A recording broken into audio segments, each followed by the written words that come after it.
Russia থেকে তেল কিনে ইউক্রেন যুদ্ধে সহায়তা করছে ভারত, এমনই অভিযোগ করেছেন যুক্তরাষ্ট্রের প্রেসিডেন্ট ডোনাল্ড ট্রাম্পের শীর্ষ এক সহযোগী। তার এই মন্তব্যকে এখন পর্যন্ত ট্রাম্প প্রশাসনের পক্ষ থেকে ভারতের বিষয়ে অন্যতম কঠোর অবস্থান হিসেবেই দেখা হচ্ছে। সোমবার 4 আগস্ট এক প্রতিবেদনে এই তথ্য জানিয়েছে ভারতীয় সংবাদ মাধ্যম এনডিটিভি। রাশিয়া থেকে তেল কেনা, মার্কিন পণ্যের উপর উচ্চ শুল্ক আরোপ এবং অভিবাসন ব্যবস্থায় প্রতারণা। প্রেসিডেন্ট ডোনাল্ড ট্রাম্পের প্রশাসন ভারতের বিরুদ্ধে এই 3টি অভিযোগ তুলেছে। মার্কিন প্রশাসনের এক শীর্ষ কর্মকর্তা এসব মন্তব্য করেছেন এমন এক সময় যখন রাশিয়ার সঙ্গে বাণিজ্যে বন্ধে নয়াদিল্লির ওপর চাপ বাড়িয়েছে যুক্তরাষ্ট্র।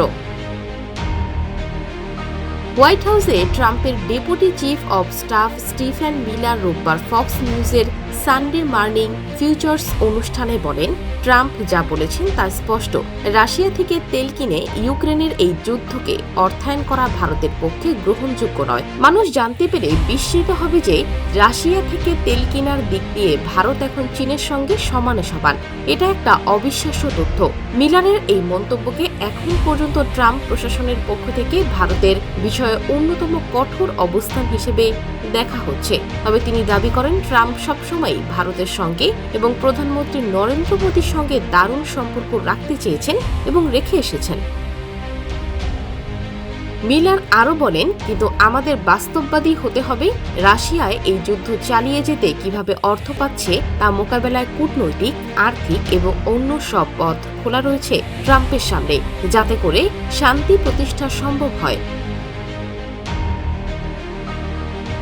এর আগে গত শনিবার ভারত সরকারের ঘনিষ্ঠ সূত্রগুলো জানায়, যুক্তরাষ্ট্রের হুমকির পরও ভারত রাশিয়ার কাছ থেকে তেল কেনা চালিয়ে যাবে। ব্লুমবার্গের এক প্রতিবেদনে বলা হয়েছে, তেল কেনা পুরোপুরি একটি বাণিজ্যিক সিদ্ধান্ত এবং সরকারি বা বেসরকারি কোনো রিফাইনারিকে তেল কেনার বিষয়ে নির্দিষ্ট কোনো নিষেধাজ্ঞাও দেয়া হয়নি।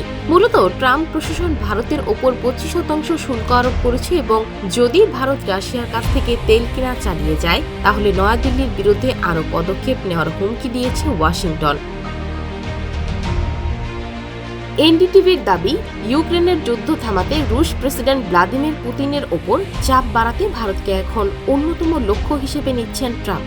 গত সপ্তাহে তিনি ভারতকে তুলোধনো করে বলেছেন, ওরা ব্রিক্স জোটে ঢুকে গেছে, রাশিয়ার সঙ্গে ঘনিষ্ঠ সম্পর্ক বজায় রেখেছে, এখন তারা চাইলেই একসঙ্গে নিজেদের মরতে বসা অর্থনীতি নিয়ে ডুবে যাক।